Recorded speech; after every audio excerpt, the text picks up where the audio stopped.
Hello. So now we are back. Sorry for the delay once more. So, but we managed to get Rene, and every technical difficulties are solved now. So he's ready. He's totally pumped and totally relieved that his machine is now working.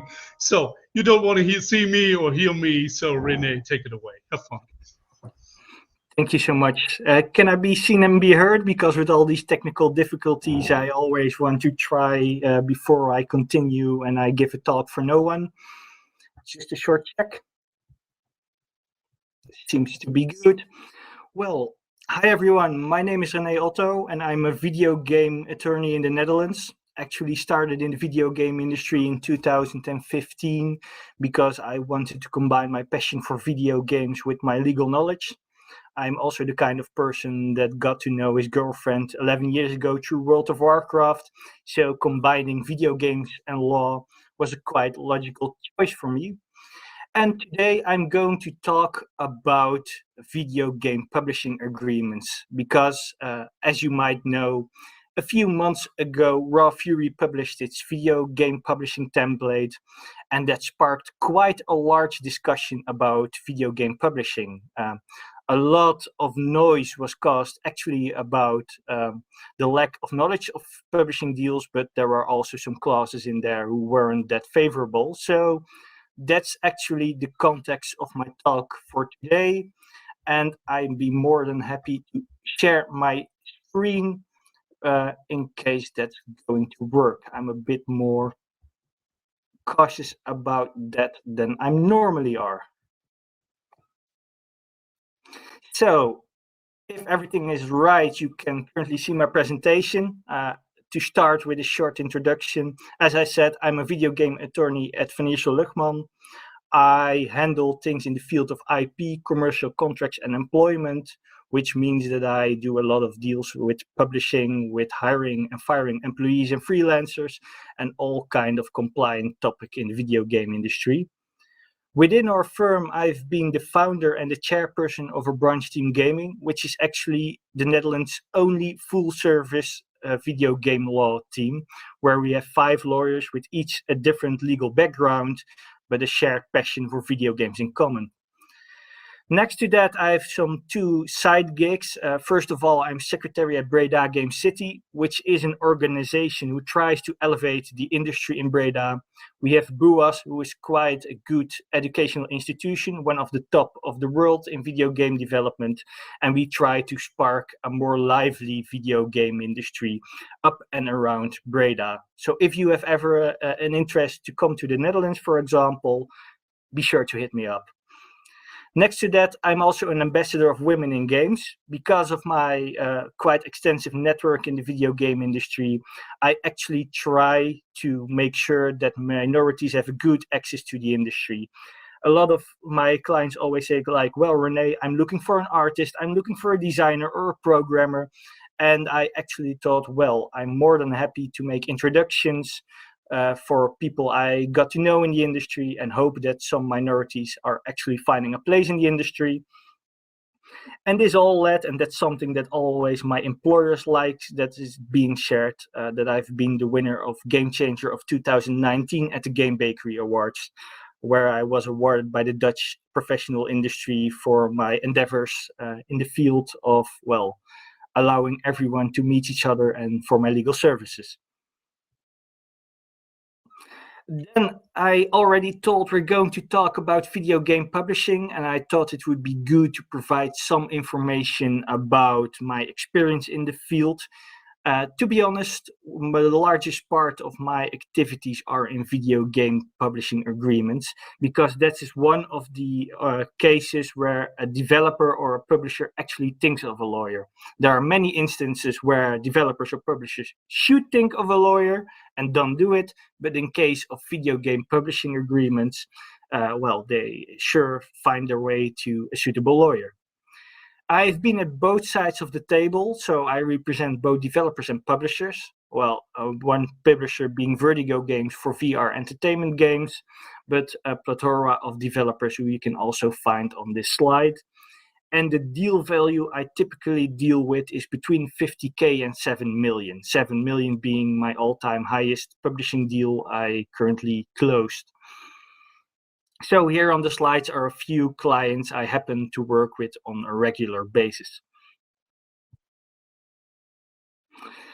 As I said, the backstory of this talk is actually thanks to Raw Fury, because it published its contract template in December 2020, and it went quite viral and started a discussion regarding what's fair in video game publishing agreements. Especially thanks to J.W. Nijman, who was pretty skeptical about the template on Twitter and also signaled some red flags. So I've been asked countless times what I think of this agreement.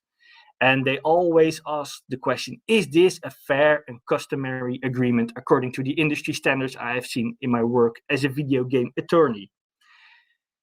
For this presentation, I thought, well, this question has been answered so many times by me. Let's ask a pal of mine to answer this question.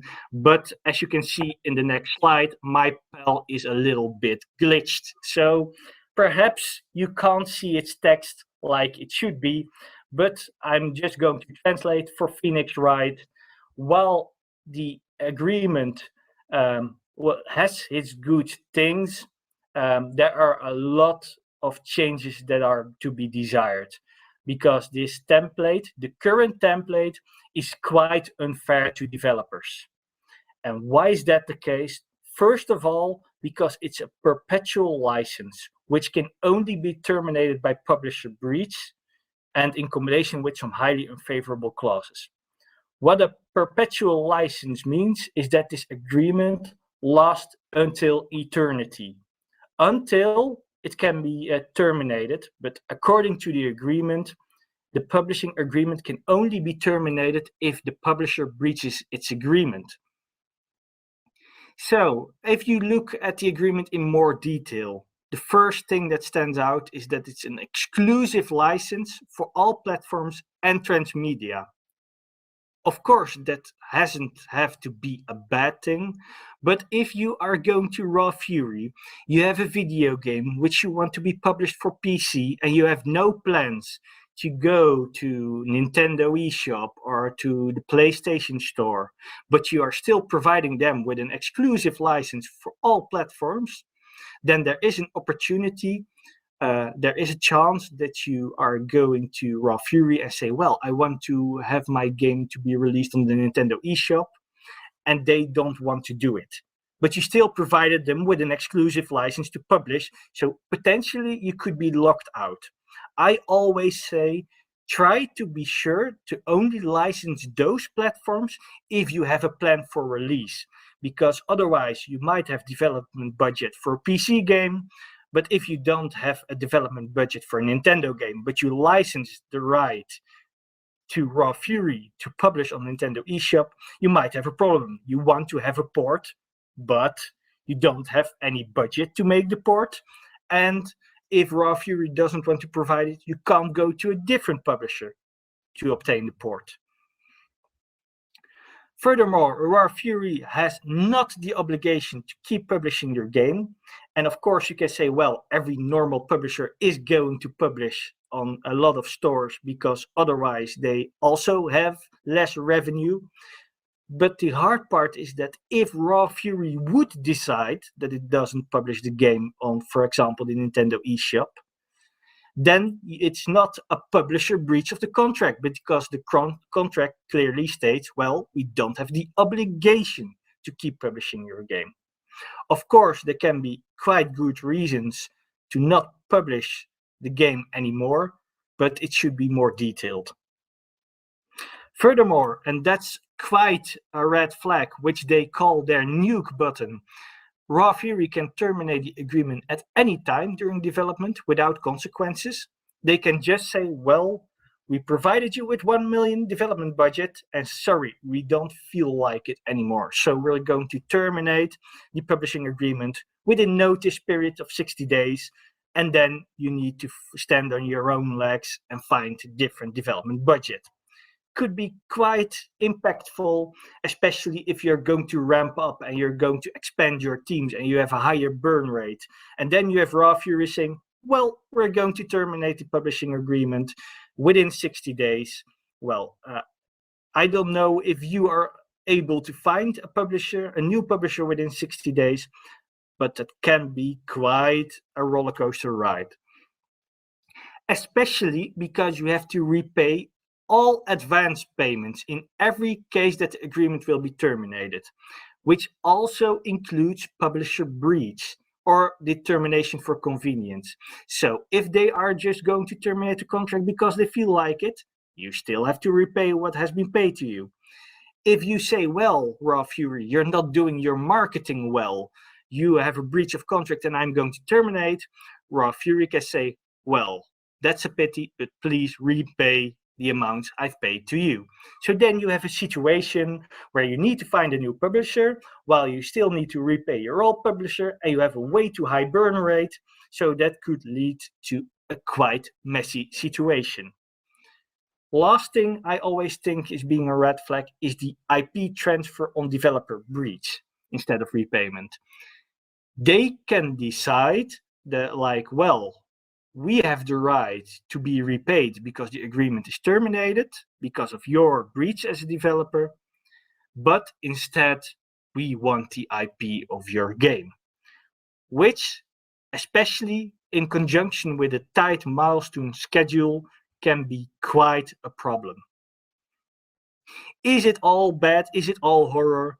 No, it isn't, because according to my experience, Raw Fury is very open to negotiations in my experience, but nevertheless, never sign without negotiation, because otherwise you have a big red flag for in your office. Then, I told what isn't fair about the Raw Fury contract. And the logical subsequent question is, what is fair? And to be honest, what is fair really depends on the circumstances. But I'm just going to deal with that from the perspective of a developer. But please keep in mind that what is fair partly depends on your IP strategy and vision, as well as the deal size. What I mean with IP strategy and vision is that if you just want to have one single game with a long runtime as a game as a service, then the clauses in the agreement, there are different clauses important for the agreement than in case you want to build a franchise like Pokemon with a lot of sequels, because then other clauses are important. And next to that, the deal size, because the clauses in a publishing agreement are simply different if you're talking about a deal of 50K compared to when you have a deal of 5 million, for example, because then the rev shares are different. There are some more measures taken by the publisher to make sure that their investment isn't lost. So things in that context and that light are perhaps more fair than when included in a small publishing agreement. And one thing, and that's a major takeaway for today, is that often red flags aren't clauses on their own, but there are certain clauses together. You saw it already when I discussed the Raw Fury template. It wasn't the sole fact it was a perpetual license. No, it was a perpetual license, a hard to terminate agreement, an obligation to keep repaying whatever happens. All those clauses together makes it that you're locked in hell rather than locked in heaven. If you would allow me, I could actually talk 3 or 4 hours about video game publishing agreements, and I'm not going to torture you with that. So I made a selection of the clauses I will discuss, which being the term, the revenue share and advance payments, the audit clause, the publishing and marketing obligations, IP, and the clauses regarding future games. Of course, there are much more clauses in agreements than those on this slide, but these are the most important ones and the ones I get a lot of questions from. Then first, the term in video game publishing. Well, if you ask me what's a customary and a fair term, it's always between 3 or 5 years from the moment of commercial release on the first platform with a yearly renewal. Why is it nice to have a fixed term rather than an indefinite term? It's not because the chance is that high that you are actually going to a different publisher. Because after 5 years, the game is most likely on the end of its lifeline.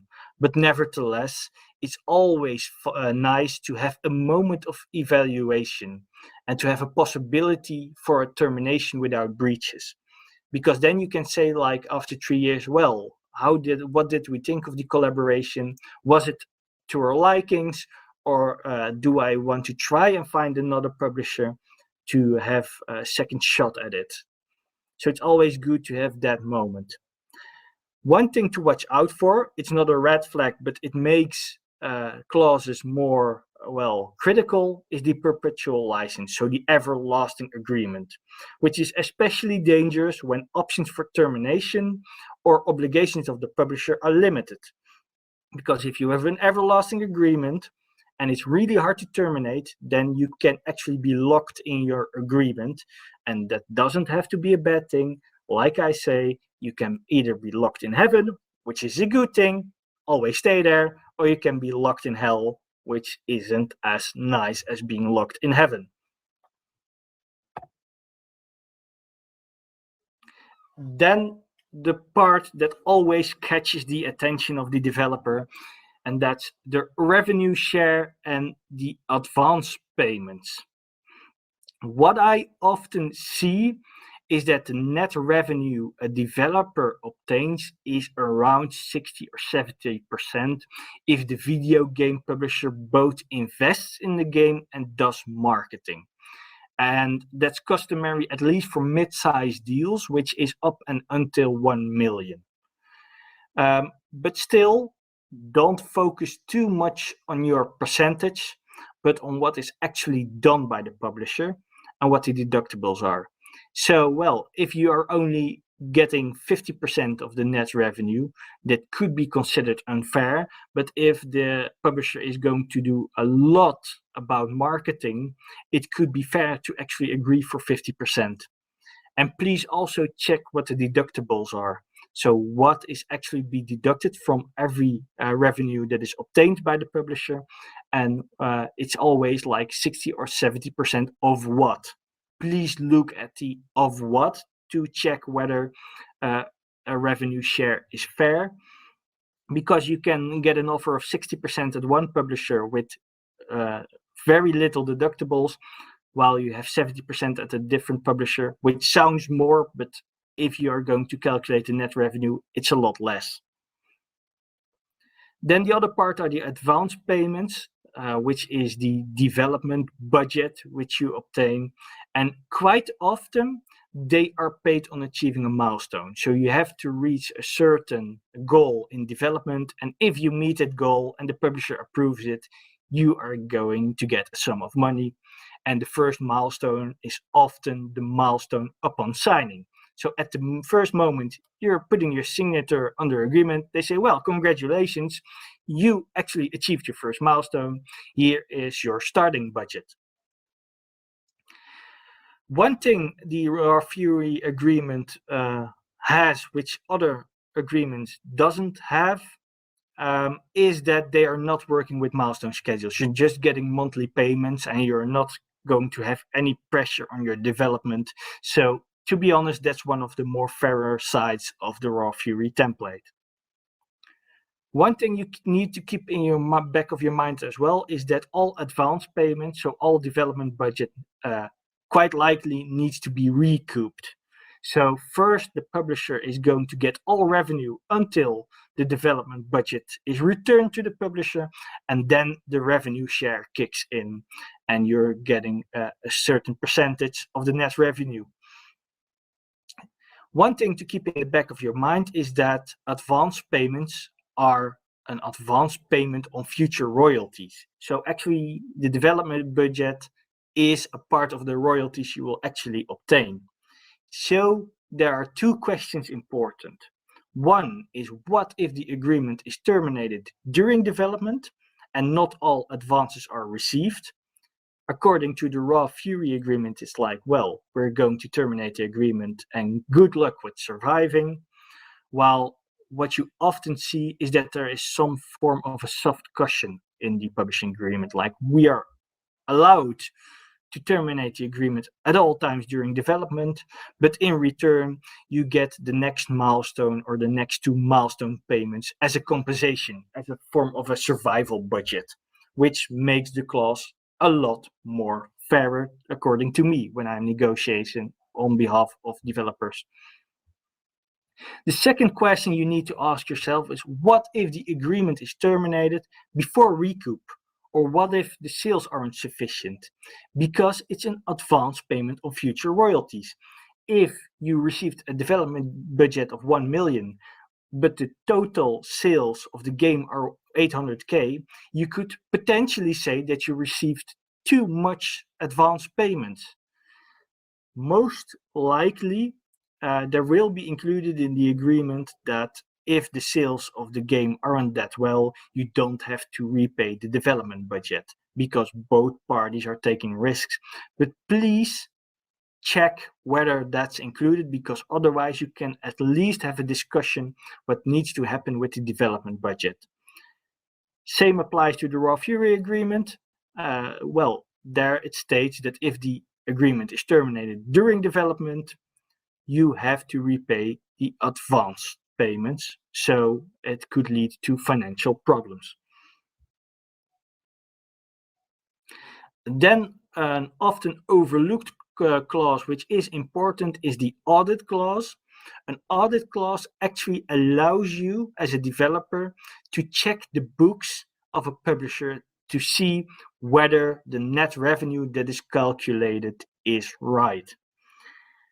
Some developers say, well, I don't need an audit clause because I have access to the real-time sales via Steam.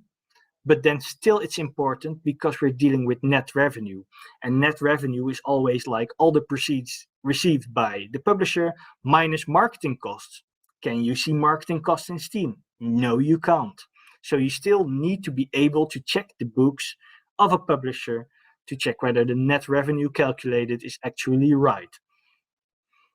So this clause actually allows you to do just that by sending an accountant over to check the books to verify the royalty amount. And what is often included is that there is limited frequency, because of course a publisher doesn't like that you send an accountant to them every other month. Most of the time it says, well, you can do it one time a year.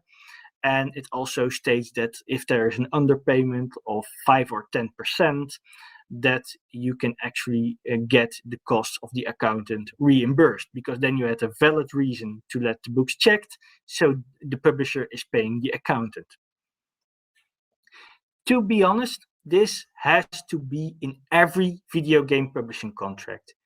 Don't panic yet if it isn't in the first draft, because it could be an omission.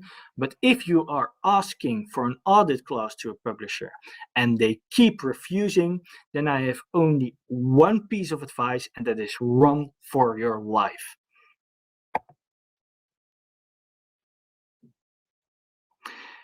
Then we have the publishing and marketing obligations. And one question I often receive from video game developers are like, well, René, do we actually need marketing obligations in the publishing agreement? Because, well, the income of the publisher is also dependent of the commercial success of the game. And yeah, they're going to invest marketing in it because they want to earn as much as well. So should we really include them? And my answer is always yes. First of all, if they are going to do their best effort, why not include it in the contract? But there are also two other valid reasons. One of them being that if there's nothing included in the contract regarding the marketing obligations of the publisher, it's hard to say, well, you actually violated the contract when they didn't do their best. So it also, in the worst case scenario where they don't do their best for marketing, you have an escape route. And never forget that your video game quite likely is part of a publishing portfolio.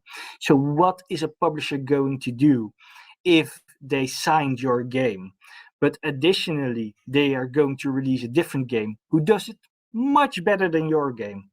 Then quite likely they are going to invest all their resources in that other game, because, well, in the end they have more profit in that way, and your game is not going to get that much attention anymore. One thing to also keep in mind is the obligation to publish from the publisher, because the time frame is important. Most often there isn't a clause included on when the publisher needs to publish the game. I still think that's an important one. Of course, the publisher needs to have some freedom to decide the optimal time frame for release, because you don't want to release on the same day that the new Legend of Zelda is being released, but still you want to know in which queue or in which month they are going to release, because otherwise there is a potential problem financially, because at one moment your advance payments are going to run out and you don't have any money anymore. And yeah, without money, it's quite hard to do tech support if you have to do that as a developer. So you need to have some time frame in which the game should be released. And perhaps if there is a delay feasible, that's also a moment to discuss this with a publisher and say, well, it's great that the game is going to be released 3 or 4 months later, but then I need an additional advance payment to actually survive that moment, so that we can have the best time frame and my studio is still up and running. Which is a red flag on its own is what was included in the Raw Fury contract, and that's that there's no obligation to publish. In case of Raw Fury, they want to maintain that clause in most cases, because they say, well, it could be that that the costs of publishing like in 8 years is higher than their net revenue. But then I say, well, then at least include a termination option. If the publisher decides it doesn't want to publish the game anymore, the developer has the right to take the game back and publish itself, or ask a different publisher to do so. Then regarding marketing obligations, there are actually 3 levels in which you can include marketing obligations. The most abstract one is a best effort clause, which actually states publisher will do commercial or reasonable efforts to publish your game. Then you don't know what they're going to do specifically, but still, if you actually can state that they don't care about your game, there's still a breach of contract. The second option, which is a bit more specific, is the marketing budget. You quite often see that there will be like 500K for marketing or 1 million for marketing, which is good, but then please specify what is going to what is going out of the marketing budget.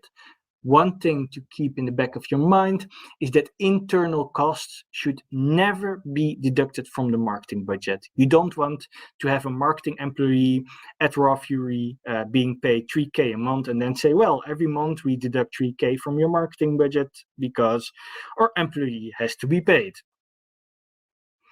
And the last option, which is the most specific one, is specific marketing activities.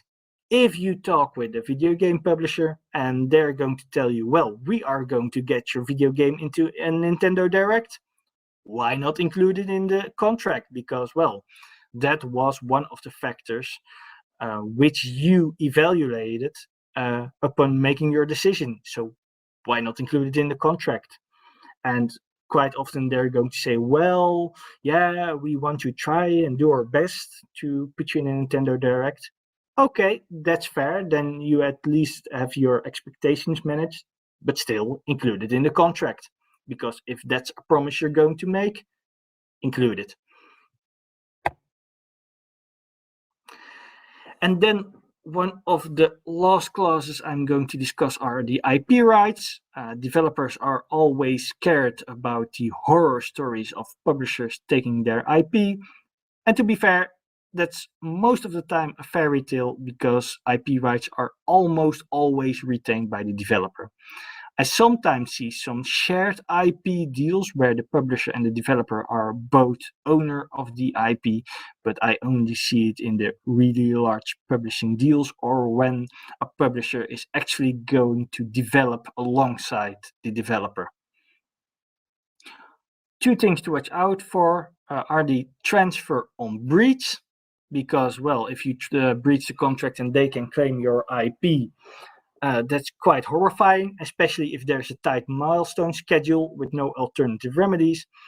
And one thing to keep in the back of your mind as well are the IP rights on marketing materials made by the publisher. Because if the agreement ever will be terminated and their marketing department actually made the marketing material, then they own the copyrights to that marketing material. So you're not allowed to use that material anymore, except when you include something in the contract that you're still allowed to use it or that you actually own the marketing material because it's marketing material of your own game.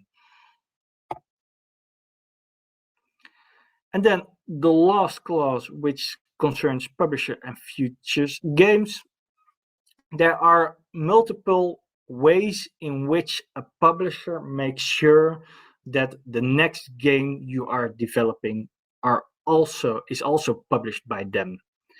There are 4 different clauses, and one piece of advice I always give is make sure that it is clear what is meant, because the terms of first refusal, first negotiation, and last refusal are really used in different ways, which doesn't comply with its actual purpose. So the first one is the first refusal right, which actually means that the publisher has the right to option to publish the future game on predetermined terms. So you could say, well, we have the right to publish a sequel for similar terms. That is at least an orange flag, because it could now be a situation where you are really tight on budget, you really need a publisher, you don't think it's an optimal deal, but still think, well, I could go insolvent or I could actually survive and publish a game, let's go for the latter. Well, then if you have a right of first refusal in the contract, the publisher could actually perhaps say, well, we have the right to publish the game on similar terms. While if it's a huge commercial success, you want to have a chance to renegotiate about the terms. A much more favorable clause is the first negotiation right, and that only states you first need to negotiate exclusively with your current publisher for a period of 30, 60, or 90 days, and if an agreement isn't reached, then you can go to different publishers, which is quite a fair clause. And I always say, well, if a relation with a developer and a publisher is good, why should you not first go to your current publisher? Another clause which you often see is the last refusal clause, which is a bit more invasive, which actually means that if you receive an offer from a different publisher, so for example, your game is currently published with Team 17 and you get an offer from Nintendo, then you still need to go back to Team 17 and then ask, well, Team 17, don't you really want to publish my game based on the conditions offered by Nintendo? If Team 17 says yes, you have to contract with Team 17. Quite an invasive clause, especially if you think well, Nintendo is the better partner for this specific game. So if you are going to agree with this clause, it's important to note what are the key terms that have to be matched. Is it only the investment amount, or is it the rev share, for example? Or are there more things that has to be matched? I always say it should be an integral match. And one trick I always do then is well, if Nintendo says, we're going to push your game, we're going to make it a year-long console exclusive, and we're going to actually include you in a Nintendo Direct, put it in the template, go to the different publisher, ask if they can match it. The answer will most likely be no.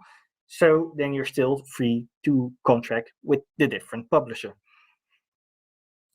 And the last clause which you see is exclusivity, so that you're not allowed to develop, announce, or release a similar game for a certain time, which sounds like an unfair clause, but I can understand it to a certain extent, because of course, if you are going to develop a Pokemon-like game and you're going to release it, a publisher doesn't like it when you actually announce a sequel a month later, because that could impact sales.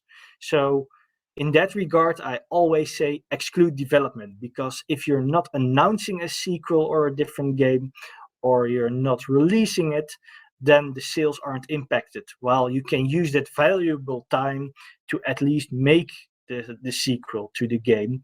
And as soon as the exclusivity term is expired, you can ramp up development and go the extra mile to make sure that you have your second game on the market as soon as possible.